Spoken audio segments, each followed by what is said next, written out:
चलिए इसको बताइए, इसका आंसर क्या होगा। ये आपका आरडीटी है, क्लोनिंग है बेसिकली। आरडीटी में भी क्लोनिंग है ये टॉपिक, और गेट में ऐसे क्वेश्चंस पूछते हैं। ठीक है, इसका आंसर बताइए क्या होगा। ठीक है, बहुत इजी है, बस इसको थोड़ा समझिए। ठीक है, क्या बोल रहा है, एक कंप्लीट डाइजेशन हो रहा है, रिस्ट्रिक्शन डाइजेशन हो रहा है, और रिस्ट्रिक्शन डाइजेशन के लिए हम रिस्ट्रिक्शन एंजाइम्स का यूज करते हैं। यहाँ पर हमारे पास सर्कुलर प्लाज्मिड है। ठीक है, तो आप देखो बेसिकली क्या कह रहे हैं। ठीक है, देखते हैं क्या होता है अभिजीत। ये देखिए, ये एक सर्कुलर प्लाज्मिड है आपके पास, जो 5000 बेस पेयर का है। ठीक है, ये कहने की कोशिश कर रहे हैं, और ये बोल रहे हैं कि इन्होंने क्या किया, हिंद 3 बैम H1 और इको R1 से इंडिविजुअली, यानी अलग अलग से, अलग अलग में इनको डाइजेस्ट किया। मतलब पहले इन्होंने हिंद 3 से इसको डाइजेशन किया, फिर उसके बाद बैम H1 से किया, और फिर इको R1 से किया। ठीक है, आंसर क्या देख लूं मैं। ठीक है, इससे डाइजेशन किया, और उसके बाद इनको इस तरह के बैंड साइज मिले। ठीक है, तो हम क्या कर, पहले देखिए, इन्होंने जब हिंद 3-1 से डाइजेशन किया तो इनको दो बैंड साइज मिल रहा है। एक मिल रहा है आपको 12,000 बेस पेयर मिल रहा है, दूसरा 38,000 सॉरी 3800 बेस पेयर मिल रहा है। ठीक है, अब जब हम सर्कुलर की बात करते हैं और आपको दो बैंड साइज मिल रहा है, इसका मतलब कि दो कट लगा होगा, तभी आपको ये दो बैंड्स मिलेंगे, राइट।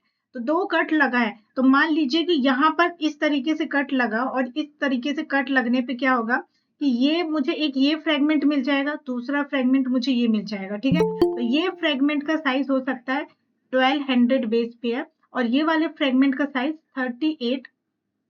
3800 बेस पेयर होगा। ठीक है, अब इन दोनों को टोटल करोगे तो आपका टोटल 5000 बेस पेयर आना चाहिए, क्योंकि हमारा ये पूरा का पूरा प्लाज्मिड इतने का ही है। ठीक है, तो ये क्लियर हो गया। तो इस तरीके से आपको ये दो बैंड साइज मिल गया। अब ये बोल रहा है कि जब इन्होंने बैम H1 से क्लीव किया। ठीक है, अब हम देख लेते हैं बैम H की स्टोरी। तो यहाँ पर मान लीजिए कि ये बैम H1 है और इससे क्लीव किया, तो यहाँ पर अगर मैं बैम H1 से क्लीव करती हूँ तो ये प्लाज्मिड सिंपली ओपन हो जाएगा, खुल जाएगा।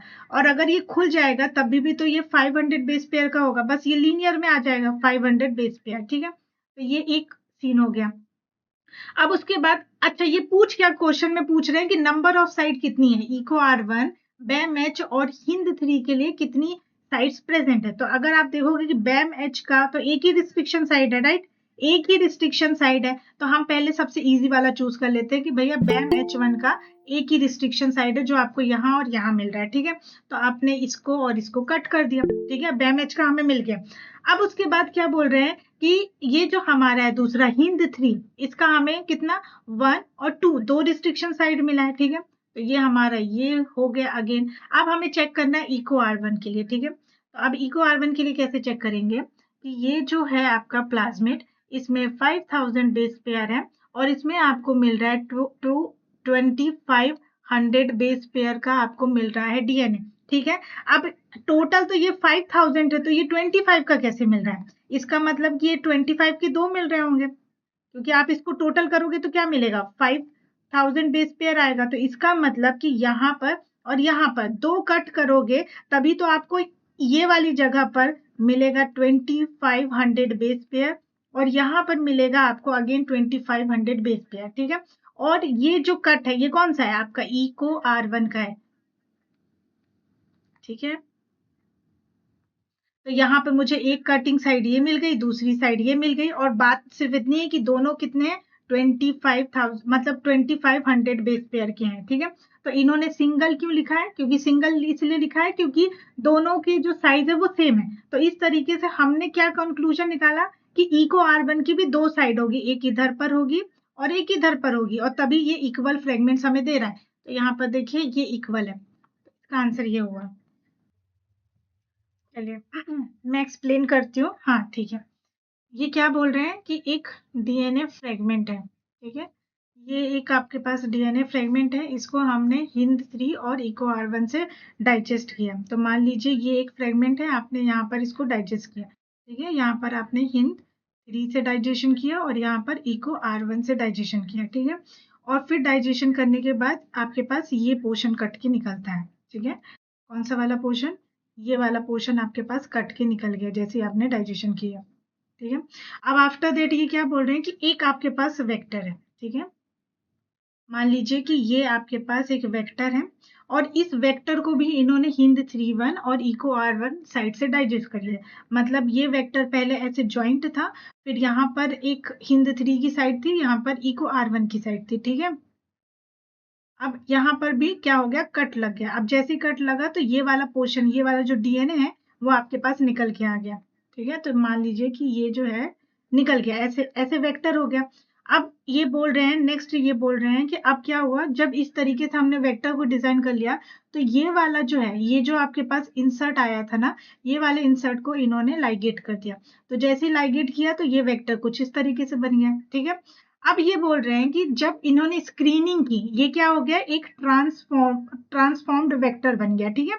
तो अब इसमें क्या है, सॉरी ये वेक्टर है। अब इस वेक्टर को आप ट्रांसफॉर्मेशन के लिए, एक बैक्टीरियल सेल होगा, उस सेल में आप इसको इंसर्ट कर दोगे, ठीक है। तो आपका ये जो वेक्टर है बैक्टीरिया के अंदर चला जाएगा कुछ इस तरीके से, ठीक है।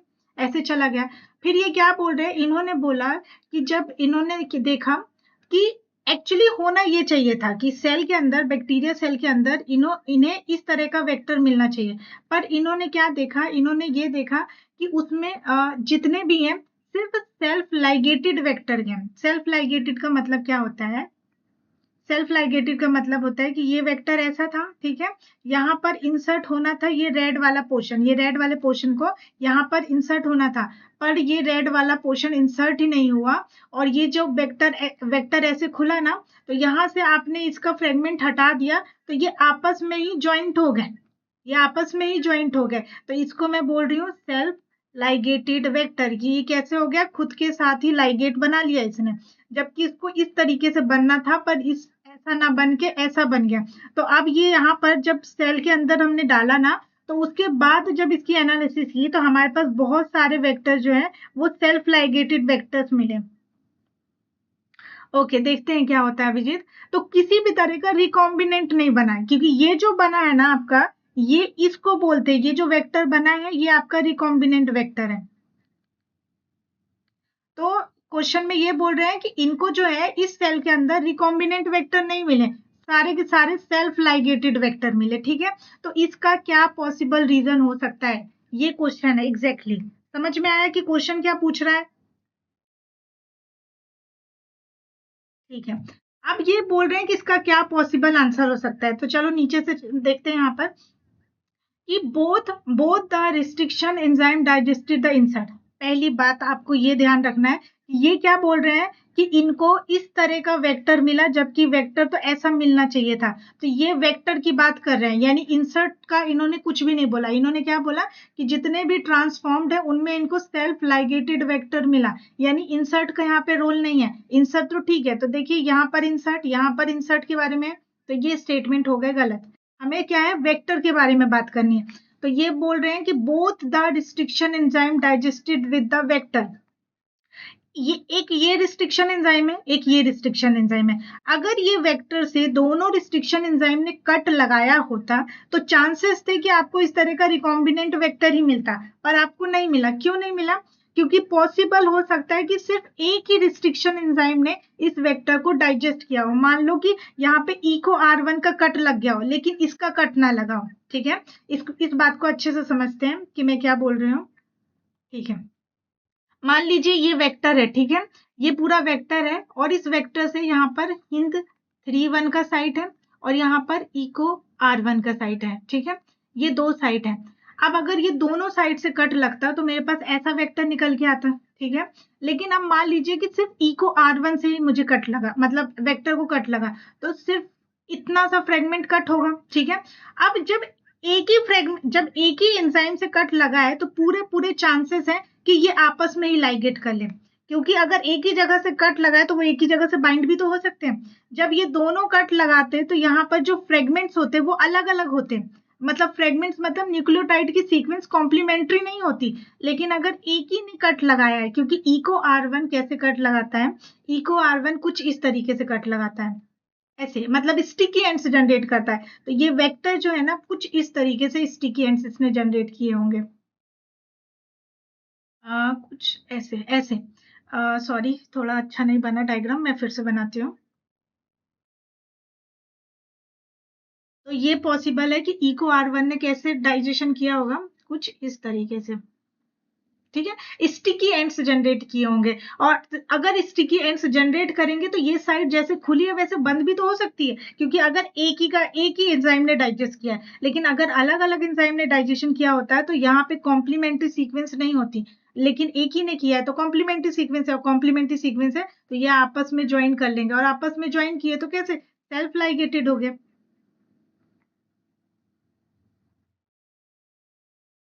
क्या ये क्वेश्चन समझ में आया कि इसका आंसर फर्स्ट क्यों है? ए और बी के बीच में लड़ाई चल रही है, देखते हैं कौन जीतता है। चलो ठीक है। जब भी हम प्लाज्मिड डीएनए की बात करते हैं ना, तो प्लाज्मिड मेनली सर्कुलर ही होता है, ठीक है, तो हम सर्कुलर की बात करेंगे।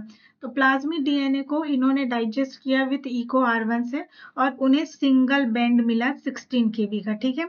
यानी कि मैं बना लेती हूँ एक अपना प्लाज्मिड, ठीक है। और इस प्लाज्मिड को जब इन्होंने डाइजेस्ट किया विथ इको R1, तो इन्हें एक ही सिंगल बैंड मिला, 16 केबी का सिंगल बैंड मिला, ठीक है। अच्छा, ये बेंड साइज हम चेक कहाँ करते हैं? बेंड साइज हम चेक करते हैं अग्रोस जेल इलेक्ट्रोफोरेसिस में। ये हम बोल रहे हैं ना सिंगल बैंड, डबल बैंड, ये सब हम जेल में चेक करते हैं, ठीक है। अच्छा, सी लग रहा है आपको, चलो देखते हैं। फिर ये क्या बोल रहे हैं कि जब इसी सेम प्लाज्मिड को जब डाइजेस्ट किया गया बैम H1 से, तो इसने दो बैंड्स दिए, ठीक है। कौन कौन से बैंड्स दिए? अब जब इसी को मैं डाइजेस्ट करती हूँ विथ बैम H1 से, तो मुझे दो बैंड्स मिलते हैं, ठीक है। दो बैंड्स कौन कौन से? एक 6 केबी का मिलता है और दूसरा 4 केबी का मिलता है, मतलब मुझे दो बैंड मिल रहे हैं जेल में, ठीक है। फिर वो ये पूछ रहे हैं कि द प्लाज्मिड हेड, अब बताइए प्लाज्मिड में कितनी रिस्ट्रिक्शन साइट्स है, ठीक है। तो यहाँ पर अगर मैं देखूं तो देखिए, जब ई को R1 से ट्रीट किया गया तो मुझे सिर्फ एक ही बैंड साइज मिल रहा है, मतलब एक कट लगा, और ये जो सिंगुलर मतलब सिंगुलर बोली, सॉरी, सर्कुलर वाला प्लाज्मिड है, एक कट लगने के बाद ये कैसा लीनियर हो गया, और लीनियर हुआ तब भी तो ये 16 केबी का होगा, तो इसका मतलब कि पूरा का पूरा प्लाज्मिड 16 केबी का है, मुझे पता चल गया। और इको R1 का एक ही साइट है, ठीक है। तो single side echo R1, single side, ठीक है। यहाँ पे दो साइड इको R1 बोल रहा है, ये गलत है। अब देखो बैम H1 का क्या है कि जब इन्होंने बैम H1 को क्लीव किया तो इनको दो फ्रेगमेंट मिल रहे हैं, लेकिन यहाँ पे प्रॉब्लम ये है कि टोटल 16 केबी होना चाहिए, तो मुझे तो यहाँ 10 केबी ही मिल रहा है। तो 16 केबी कैसे हो सकता है? इनमें से कोई बैंड रिपीट हो सकता है। तो अगर मैं 6 6 4 का कॉम्बिनेशन लूँ या फिर 6 4 4 का कॉम्बिनेशन लूँ, तो मुझे बताइए कौन सा जो है टोटल मुझे 10 केबी देगा। ए सी सेम ऑप्शन है ना? ए और सी सेम ऑप्शन कैसे है? यहाँ पर देखिए, ओके, ओ सॉरी सॉरी, यहाँ पर सेम है, ए और सी आपके सेम ऑप्शन है, ओके। 6 6 4 ये मेरे को कितना देगा? टोटल 16 के भी देगा, यानी ये वाला ऑप्शन, ये वाला ऑप्शन, ठीक है। तो अब देखिए यहाँ पर जो है, जब सर्कुलर है इसका मतलब क्या है कि बैम H1 जो है इसने कट लगाया और दो तरह के बैंड दे रहा है, इसका मतलब क्या है कि यहाँ पर मुझे तीन बैंड्स मिलने चाहिए, तब जाके मेरा 16 केबी कंप्लीट होगा, और तीन बैंड्स मिलेंगे। अगर सर्कुलर है तो यहाँ पे तीन कट लगेंगे तभी मुझे तीन बैंड मिलेंगे, एक ये वाला बैंड, एक ये वाला बैंड, और एक ये वाला बैंड, जिसमें से एक बैंड ये 6 केबी का है, दूसरा 6 केबी का है, और ये 4 केबी का है, तब जाके मुझे बैम H1 का जो है ये तीनों बैंड मिलेंगे। तो यहाँ पे मेरे पास कितने हो गए? टोटल तीन बैंड, तो यहाँ पर मुझे बैम H1 से तीन बैंड ही मिलने चाहिए, तो हमारा आंसर जो है सेकंड वाला है। ए और सी एकदम सेम है, जो दोनों ही गलत है, ठीक है। और दूसरा कि अच्छा, जब मुझे तीन साइड है, रिस्ट्रिक्शन साइड है, तो मुझे दो बैंड क्यों मिल रहे हैं? दो बैंड इसलिए मिल रहे हैं क्योंकि यहाँ पे 6 केबी और 6 केबी सेम है, तो जब हम जेल पे रन करते हैं ना, तो मुझे इस तरीके से दो बैंड मिलेंगे, एक ये 4 केबी का बैंड मिलेगा और दूसरा 6 केबी का बैंड मिलेगा। एक्चुअली दोनों ही बैंड सेम है, इसलिए मुझे दोनों ही बैंड यहाँ पर मिलेंगे, और ये दोनों बैंड सेम होने की वजह से इनमें ओवरलैपिंग हो जाएगी, और ओवरलैपिंग होने की वजह से ये मुझे एक दिखाई देंगे, जबकि यहाँ पे दो 6 केबी के बैंड्स हैं, तो ठीक है, इसलिए आपको जो है दो बैंड्स बोला गया है यहाँ पर, ओवरलैप की वजह से, एग्जैक्टली। तो आपका ऑप्शन सेकंड सही है, ठीक है। सबको क्लियर है?